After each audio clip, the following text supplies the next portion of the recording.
Hey, how we doing today? When I was a boy, my grandparents were just not nice. They were great people, but they didn't have so much of a filter. I've talked about my dad's mom, and just the things that she would say. But my mom's mom, I loved her. My Mimi was the best. And my wife now, we have a granddaughter. We actually have two now. She's a Mimi, and I love that. You know, nobody was a Mimi when I was a kid, and now every grandma seems like they're a Mimi these days. But anyways, she would just say things. She was the one that I was always right. That was the thing, was I was always right, and it drove her bonkers that I was always right. And I was insistent that I was right even when they were wrong. And this is 1976, 77, 78, 79. There's no internet. I can't prove it by looking it up on my phone. And they would just believe whatever they believed. And she wound up buying me, I think I've mentioned this before, this black t-shirt with white the velour letters. Remember the fuzzy velour letters? You go to the t-shirt shop and they'd iron it on, and it said Mr. Perfect as a joke because, oh, you're just Mr. Perfect. You're just Mr. Perfect because you're never wrong. You're Mr. Perfect. I wore that shirt, and I wore it proudly for years until it stopped fitting me. The other name she had for me was the Shell Answer Man, because if there was a subject, I'm like 9, 10, 11, 12 years old. If there's a subject, I had an answer. I still do that to this day. People are like, wait, I don't know like super depth, but I know enough to be dangerous about a lot of topics. And I know where my limits are. There's that whole Dunning-Kruger thing. The less you know, the more confident you are of the things you know. I know I don't know a lot, and I know where that line is. But if you remember back to the late 70s, is Shell Gasoline had this commercial with the Shell Answer Man. Shell Answer Man, they were trying to get people, it was kind of like a public service campaign that was sponsored by Shell, that advertised Shell. They probably got a discount on the ad revenue. But the Shell Answer Man would talk about different facts that you didn't know. If you drive 55 versus 70, you can drive further on a tank of gas than you can at 70 because of wind resistance and all of that. So because I knew so much, we'll put that in quotations, she called me the Shell Answer Man. And my sister and my mother still call me occasionally when I go, actually it's, and I'll say, yeah, actually it's not. And they'll go, okay, Shell Answer Man. It's just what I do. So today's topic, I want to talk about, why is healthcare so expensive? And guess what? I'm the Shell Answer Man. I don't have great answers. I get some observations, and I want to talk about that. And this kind of was prompted a couple of months ago, believe it or not. There was an article in the Wall Street Journal that made me scratch my head. Because here's what I know. In my area, there was a major hospital group, I think last year, it might have been 2 years ago now, that went bankrupt. They went bankrupt. They didn't make enough money to stay afloat. And that makes me scratch my head. It's like, wait a second. I thought they were like, they were full of people and the people were paying. I don't understand that. Costs just seem to be going up and up and up. Right now, my health insurance for me runs a shade over $2,000. I think it's $2,000. We have two families and a single, and it's $3,000 a year. It's like $2,300, $2,400 a month for my health insurance, which is insane. That's more a month than I made on my first full-time job, just for health insurance. And I'm going to be honest with you, we don't have great health insurance. There's a pretty high deductible with that. They don't cover a ton. So I look at that spiraling cost, and then I read this article in the Wall Street Journal a couple of months ago talking about there's a hospital bed shortage in America. And that really makes me scratch my head. I'm like, wait a second. We're closing hospitals. There's a bed shortage. We have overcrowding. These places can't make money, and costs are going out of control. How do we get here? How do we get that all of this money is being spent and it looks like nobody's making money? And I've got a couple of insights on that, and a couple of things we can do as consumers that we won't. And it'll be evident as we go along. We're not going to change as consumers, and we're kind of stuck here because in the US, we may be the last quote unquote free market. And I put that in deep quotes because there's a lot of regulation about healthcare, both on the federal and the state level. But we pretty much have a free market healthcare system. And occasionally you'll get people that trot out, in Canada, drug costs are like a fraction of what they are here. Yep. In the UK, they only spend X percent of GDP on healthcare. Yep. They're right. There's 100% right. And if you need non-emergency surgery in the UK, you might wait. They're going to tell you, you're not going to book an appointment. They're going to tell you, we'll call you when there's space available for you. No, I want this done like sooner than later. You're not in the high risk group yet. You're going to wait. And what's scary is sometimes while waiting, you jump into the high risk group, and that's how you jump to the head of the line, as opposed to being preventative, because it's socialized medicine, for lack of a better word. There's a bunch of different terms for it, but it's everybody gets the same, and everybody gets in the same line. Is you don't really have a choice on your drugs. It's sure that drugs are cheaper in Canada by a lot because they negotiate for them. But a lot of times you'll go and you'll say, well, I want this fancy new drug. No, you can have the generic of the previous generation. And that's what we're paying for. And we're not going to give you the new one. There's a lot less choice.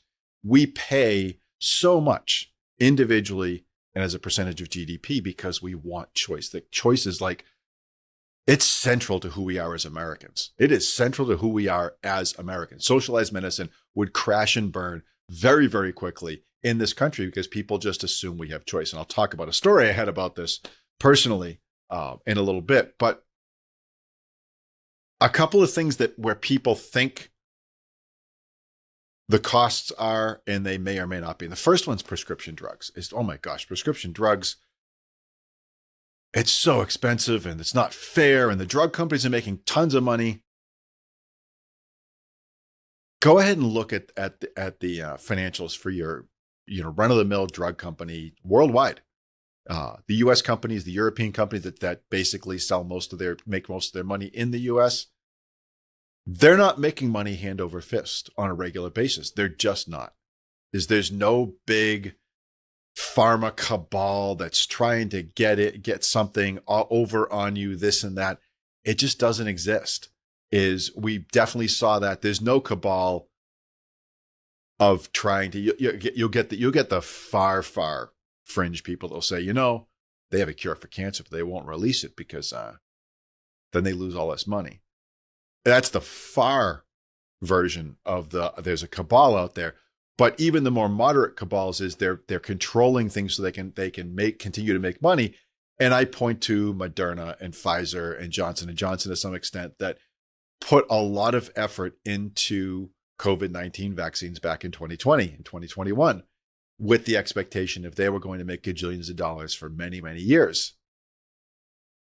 And I just read, granted, this is back in the summertime when I'm recording this, but at the time, a couple of days ago, Moderna reported that they're laying off workers. I think again. I didn't read the article very closely, but it was not a surprise because we've gone in 5 years from everybody clamoring to try to get this vaccine to very few people even bothering getting it at this point. It's just not something that people see as a priority. And there was all of this money spent by these drug companies to get all of this. You think about the refrigeration that we had. Remember it was, the pharmacies can't get the drugs because they have to be kept frozen until used. And because the whole mRNA just under at room temperature just collapses. So we have to keep it as cold as possible and then, defrost it, inject it immediately, and then it's all set. They spent a fortune on all of those things. Nobody's using it anymore. All of a sudden, these companies are reporting, plummeting profits, sometimes losses. There's not a cabal out there. But I will say this, the U.S. pays the majority of the cost of advancements of the drugs out there because socialized medicine, negotiated medicine is the just the most common way throughout the developed world. When you go to Japan, Canada, Europe, wherever, is the government contracts with these companies to say, look, we're going to pay you X per dose or X per 100 or X per whatever. And that's all we're paying you. That's it. There's only one market they can go to get enough money to be able to fund research and development for the next drug. And that's us. There is problems with how they do it. It seems like at least once a commercial break. If you watch TV with commercials, which I do, but I also watch it on DVR. So, but I see them. I do see them. Probably the only thing I watch live is if it's not baseball during baseball season, it winds up being old reruns of the old Law and Order. I love that show. I could watch it. My wife looks and goes, "Haven't you seen this episode before?" Uh-huh. About once every 2 years, I'll see an episode that I probably have seen, but have completely forgotten. There was like 9, 10, 11 seasons or whatever. I'll watch them. And there will be every single commercial break, at least one drug company commercial for, Proctanolol. If you have, and they talk about this condition, you go, what the heck is that? If you have blah, blah, blah, blah, blah, what is that? And you realize that these are very rare conditions and they are advertising. You notice they used to advertise things like Claritin. Remember when Claritin was not an over-the-counter, it was a prescription. There was Claritin, then there was Claritin B and Claritin C, because they kept trying to change it just enough so they could roll the patent again. And now it's just Claritin and it's just out there. That was advertised heavily. As you need Claritin C only by prescription. Now it's Rinvoq. I don't even know what Rinvoq does. And there's a bunch of them. They always have a theme song, in all of this. And you realize that it's very few people that need these. And it's probably tens of thousands of dollars a month is what the cost is. And they're just trying to find as many people as possible to give these drugs to at these higher costs to recoup their costs. But it gets us thinking.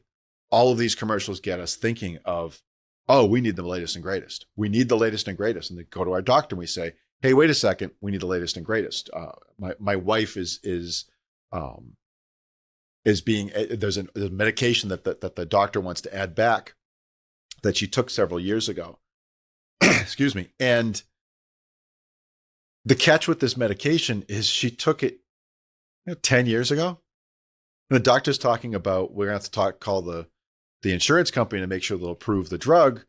And I'm like, whoa, time out. It wasn't a new medication 10 years ago. There's got to be a generic for this. There's got to be. I'm not, there's something that's going to cost me $3 versus getting approval. And it's going to cost me $50 to $100 to $200 because it's a tier whatever. And they're going to stick because remember, I have bad health insurance or limited health insurance. It's not bad. It's limited. The doctors are even focused on the name brands, and you walk into the doctor's office there's definitely not a sense of controlling the costs by anybody on the receiving end. And that's a problem. And that's something that we're responsible for as the consumer, is asking for a generic. I remember there used to be a public service announcement about that back in the 80s of, hey, ask for a generic. It's just as good. It's the exact same medication. According to the FDA, it is the exact same medication. It has to be. So, prescription drugs cost a lot, and that's what adds significant cost to our health insurance and our healthcare system. The second thing is specialization. This is something that's happened over the last 20 or 30 years. Remember when doctors were just like, they thought they were better than everybody else, but they weren't like so much better than everybody else. They weren't way up here and making a fortune. Remember back in the 70s when doctors would put MD plates on their cars? When was the last time you saw an MD plate? They don't want any of that. Liability added to that is so high because their prestige was, oh, I'm a doctor. This is Dr. Jones. And now it's how much money they make. Now you take your average general practitioner, primary care physician. They do okay. They do okay. For the amount of work they put in to become a doctor, there's a reason why if you change health insurances or if you start health insurance and you're looking for a primary care physician, you might make a bunch of phone calls to find somebody that's taking patients in the first place because there's so few of them. Why is there so few of them? Because let's call it a decade of schooling. It's a decade of schooling to do okay, to do all right, because a primary care physician gets paid a reasonable wage. It's better than most people that are making because of the effort put in, but it's not a lot. So what doctors are making a lot of money? Oh, specialization. And specialization has always been there. But over the last 20 or 30 years, it's gotten even bigger. A cardiologist is definitely going to make more than a primary care physician. They specialize in one organ, just one. A cancer doctor will definitely make more than your average doctor. Different specialties based on the seriousness will allow you to charge more. But that specialization has gone into overdrive. And this is where we're seeing cost increases. So you take that cardiologist. I'm a cardiologist. Oh, okay. I only deal with people over the age of 80. Oh, whoa, really? Yep, there's special things with elderly patients, and that's all I do. Okay. Oh, by the way, I only deal with Asian patients because of this foible within their heart system that just is specialized there, and that's all I do. How much more can that guy charge versus a regular cardiologist? A whole lot, because anybody that happens to be Asian, that is over the age of 80, that wants the best doctor is going to go to him or her. There's no question.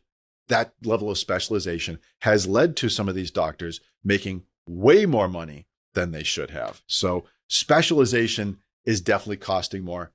Again, choice. Do we want to choose just any cardiologist, or do we want the best cardiologist? Here in Massachusetts, if you have cancer, you want to go to Dana-Farber. I'm going to Dana-Farber. If you live in New York, you're going to Sloan Kettering. That's just the answer. It is just the answer. Is I have a friend of mine who has Parkinson's, and he goes to the Mayo Clinic in Arizona, in Phoenix. That's where he goes. And he's been going there for a decade. He flies out there 2-3 times a year for tests and things like that. His local doctor is coordinating with them, but their specialization in Parkinson's, he's doing an awesome job with it, is so well that it's worth it to him. That specialization costs us more money overall. It's about that choice. Now, here's one that's not about us. And I have a lot of problems with this industry, and it's private equity. Hedge funds, a lot of time, many times. It's now private equity. It used to be hedge funds. So it's a hedge fund. Now it's private equity. And people throw that number around. What does it mean? Okay. So I'm a really rich person, and I want to buy some unconventional investments. I give a company, a private equity company that specializes in this, $70 million and say, knock yourself out. And they buy a couple of 2-family houses. They buy a business. They buy a laundromat. They invest in a couple other things. And they take my $70 million and they spread it out over a bunch of different investments. And we're focused on the cash flow from those investments. It's a great deal. And then sometimes they'll take not just my money, but my money plus a bunch of other people's money, and they'll pool it together. And now we'll buy a hospital group, or we'll buy a corporation. And we'll take that corporation. This happened to, I'm trying to think of the company it was. It wasn't Jo-Ann Fabric. I don't think it was Jo-Ann Fabric, but a common private equity trick is to buy up a company, break it up into components. The component that people interact with, the store, the restaurant, whatever, they load that with the debt. They load that with everything awful. They carve off everything that's good, the real estate, things like that. And then shockingly, the company that the consumer knows and loves goes out of business. They're left with all the valuable assets. The business goes bankrupt and there's nothing, nobody owes anything. And they're left with all of these assets that they then sell somewhere else and make a fortune. It's very similar to what they were doing with hostile takeovers back in the 80s. And it's interesting that I find that hostile takeovers in the 80s stopped not because there weren't any more deals, not because of the crash of 87, but because people just thought they were horrible, horrible people that did this. And there was kind of a moral outrage that embarrassed these companies and these CEOs to stop doing this. And I find that to be fascinating, that We've watched major corporations go out of business over the last 10 years, 15 years. And nobody's saying, hey, wait a second. That's kind of a scummy way to do business. It's legal. There's no question. You can do whatever you want. If you buy a company, you're allowed to do it. But it was servicing the consumers of this country. Why would you stick it to them? And just a little bit of moral outrage. I don't want a law passed. But I'd like a little moral outrage. So private equity has gotten into buying hospitals, buying doctors groups, things of that nature. I've watched doctors move from group to group because some faceless corporate whatever has bought out the practice, a large practice, and it becomes a box checking operation as opposed to really being about caring about people. And this is causing problems because, again, private equity has been involved in some of these hospital group bankruptcies. Again, they stripped off assets.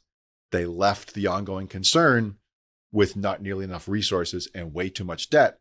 And then the ongoing concern goes out of business. And they kind of put their hands up. They go, we tried. No, you didn't. You didn't try. You came in. There's that great book in the 80s, Barbarians at the Gate. The guy just wrote a new book that I'm reading right now. I can't think of his name. It's Brian something or other. Brian B something or other. But a great book about that's really what it is. It's barbarians at the gate. So private equity is causing some cost increases because of the way they're doing business. I'm kind of hoping that we'll have this moral shift in this country of being aware of that. So the last thing comes down is choice, which is the first thing we talked about. And I want to tell you a quick story about my experience with choice. And I didn't like it. And I'm cheap. I see the big picture. There are different cultural things as people talk about, well, the Nordic countries do things a certain way. Why can't we do this and that in this country? And they have a more of a sense of the group than we do. We're individuals. They're groups. They're groupies. Groupies? Sure. We'll call them groupies. I have more of an understanding of the group and the betterment of the group, and sometimes the individual will take a little bit of a hit because of the group. And I get that. I'm married for 3 months. It's January of 1993. I live in a 2-family at the time in Somerville, Massachusetts. And my landlord, I live on the first floor. My landlord lives on the second floor. And he goes out the back door because he uses the driveway. I park on the street. So he never thinks about the front. And overnight it had rained and he has bad gutters. And then it froze on the front stairs, which were concrete. I think nothing of it. I go out, go to get my car to go to work in Boston, and I bounce down 5 concrete stairs on my back. I mean, the first stair, boom, my feet go right out from under me. Boom, boom, boom, boom, boom. I lay there for about a minute and a half. I reluctantly get up. I go over, get in my car. I am hurting pupperoo. Drive to work in Boston. I worked in Boston at the time, park my car, go in, and a friend of mine at work looks at me and says, you need to go see somebody. And at the time I had Harvard Medical. If you're in Massachusetts or the area, you'll know Harvard Pilgrim. Harvard Pilgrim came about because Harvard and Pilgrim health insurance merged. Harvard Insurance originally was at Harvard University, and they realized they had something that worked and expanded it from there. And Harvard was known as they had their own shops. Is you didn't go to your doctor, you went to their shop. But it was at the time when I picked the health insurance for this company I worked for, it was the cheapest option. And that's why I chose it. So they had this little, place literally 3 blocks from my office in Boston, which was awesome to have. And I went in, and I don't know how bad my back is messed up. It hurts. It hurts a lot. I don't know what's wrong. I was very happy that they saw me right away. So I'm going to list all the good things that happened. Then I completely blew through. I blew through these stop signs so fast. I get seen by this doctor. The doctor was very competent. He had a bit of an accent, so it was hard to hear him. That may have influenced how I thought about this. I will say that is, I think we all feel that way, regardless of what our ethnicity is and where we are. If somebody speaks in our language with an accent, we get a little nervous. And he comes in with an accent and he feels around my back and he goes, take 2 Motrin and you're fine. I said, you want to do an x-ray? He says, no, you don't need an x-ray. There's nothing wrong. There's no indication of any of that. I'm 23, 24, I'm probably 24 at the time. Lost my mind. Absolutely not. I want an x-ray, this and that. And I went on and on and on. And he sat there and he nodded at me. He goes, you're not getting an x-ray. This is the insurance you have. This is what you agreed to. I'm the doctor. I don't feel you need an x-ray. You're not getting an x-ray. And I walked out of there outraged. Why? Because I wanted a choice and I didn't get one. And I was just 24. And it was like built into who I am. That sense of choice is the reason things are so expensive. We want to be able to choose whatever medication we're on. We want to be able to choose the best doctor. We want to be able to choose the medical plan we have. We want to be able to choose everything and be influenced by outside things, even when it's not, because this is about our health. And what you look at is, if you went to a United Kingdom or a France or a Germany and they said, no, the odds are you're going to be fine with this, most of the people in that country go, okay. As Americans, we look and they go, but what if you're wrong?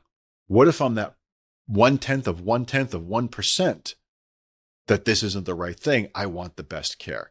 And that's the reason healthcare is so expensive, is if you want to control the costs, you're going to have to personally, you're going to have to choose to take the last generation medication for your whatever, high blood pressure medication. Don't use this generation. Use the generic of the last generation and save some money for your health insurer. Are you going to do that? No. Why? Because somebody else isn't. Why would you do that if somebody else isn't willing to sacrifice? And that's really where we're kind of stuck with this system. I don't see a way out of it, but I wanted to kind of just talk about it just so people understand, because there's a lot of talk out there about, as we get closer to open enrollment season is coming up, and you'll get the new prices for your health insurance as we get closer to year end. People will blame the health insurer, the hospitals, the doctors. The doctors are doing okay. They're making a lot of money. The drug companies, all of this money is being spent. Where is it? It's all gone. It's all being spent. It is all being spent on our care. So when you want to blame somebody, it's actually our fault. It really is. So that's what I have for you today. Again, no action items this podcast. I just wanted to kind of give you a sense of that as we go through this, so you have some understanding of that. If you do have questions with it, whether it's about health insurance or about anything else financial, jump down in the show notes. You can reach out to us through our website or through social media to just ask your question. We're always here to help. That's what our goal is. If you have ideas for future podcasts, make sure as well that you subscribe. Make sure that on your favorite podcast app to leave us a rating, and leave us a good rating so that we can get some more viewership. All right. With that, stay safe out there. Thank you for listening to our podcast. Remember, the views expressed are not necessarily those of Successful Money Strategies. All content is for educational purposes only and should not be construed as an endorsement of any third party or their views, or as a solicitation or offer to sell securities or provide investment, tax, legal, or consulting services. We believe the information presented to be reliable, but it is not guaranteed for accuracy or completeness. Investing involves risk, including the potential loss of principal. Hypothetical returns do not reflect actual trading and may not be indicative of the performance of any specific investment. Always consult with a qualified financial advisor before making any investment decisions. Past performance is not a guarantee of future results. Additional information, including management fees and expenses, is provided on our Form ADV Part 2, available upon request, or at the SEC's Investment Advisor Public Disclosure website, https://advisorinfo.sec.gov.